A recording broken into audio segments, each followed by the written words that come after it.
ఉల్లిగడ్డ కథ. అనగనగా ఒక ఊరిలో ఐస్ క్రీమ్, మిరపకాయ, టమాటా, ఉల్లిగడ్డ ఉండేవి. అవి 4 మంచి స్నేహితులు. ఎక్కడికెళ్ళినా కలిసే వెళ్ళేవి, కలిసే తిరిగేవి. హాయిగా ఆడతా పాడతా ఎగురుతూ దుంకుతూ ఆనందంగా ఉండేవి. ఒకరోజు 4 కలిసి స్నానం చేసొద్దామని నదికి వెళ్ళాయి. 4 నీళ్ళలో దిగి సరదాగా ఈత కొట్టసాగాయి.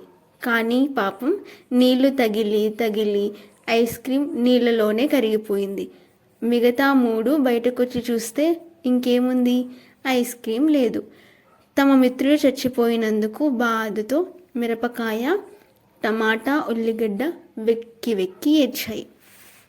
ఒకరోజు మిగిలిన 3 మిత్రులు టమాటా, మిరపకాయ, ఉల్లిగడ్డ కలిసి షికారుగా దారిలో నడుస్తూ వస్తూ ఉన్నాయి. ఆ దారిలో బజ్జీల కొట్టువాడు బజ్జీలు వేస్తూ ఉన్నాడు.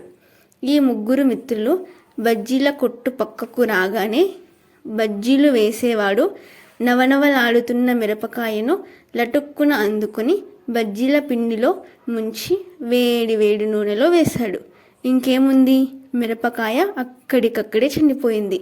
తమ మిత్రుడు చనిపోయినందుకు టమాటా, ఉల్లిగడ్డ ఏడుస్తూ అక్కడి నుండి వెళ్ళిపోయాయి. ఒకరోజు మిగిలిన 2 మిత్రులు టమాటా, ఉల్లిగడ్డ కలిసి రోడ్డు మీద నడుచుకుంటూ వెళ్తున్నాయి. అప్పుడు సైకిల్పై వెళ్తున్న ఒక అబ్బాయి సడన్గా టమాటాను గుద్దాడు. అప్పుడు టమాటా అక్కడికక్కడే చనిపోయింది.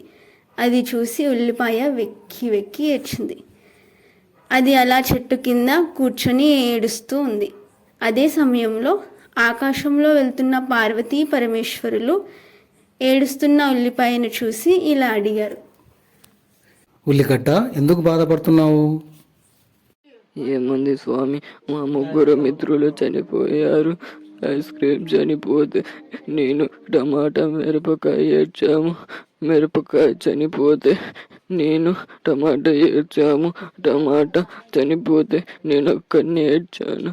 మరి రేపు పొద్దున నేను చనిపోతే నా కోసం ఎవరు ఏడుస్తారు స్వామి? నాకెవ్వరు లేరు కదా స్వామి. అయ్యో, నువ్వేమీ బాధపడకు. ఇప్పటి నుంచి ఎవరైతే నిన్ను చంపుతారో వాళ్ళే నీ కోసం ఏడ్చేలా వరం ఇస్తున్నా అని ఈశ్వరుడు వరమిచ్చాడు.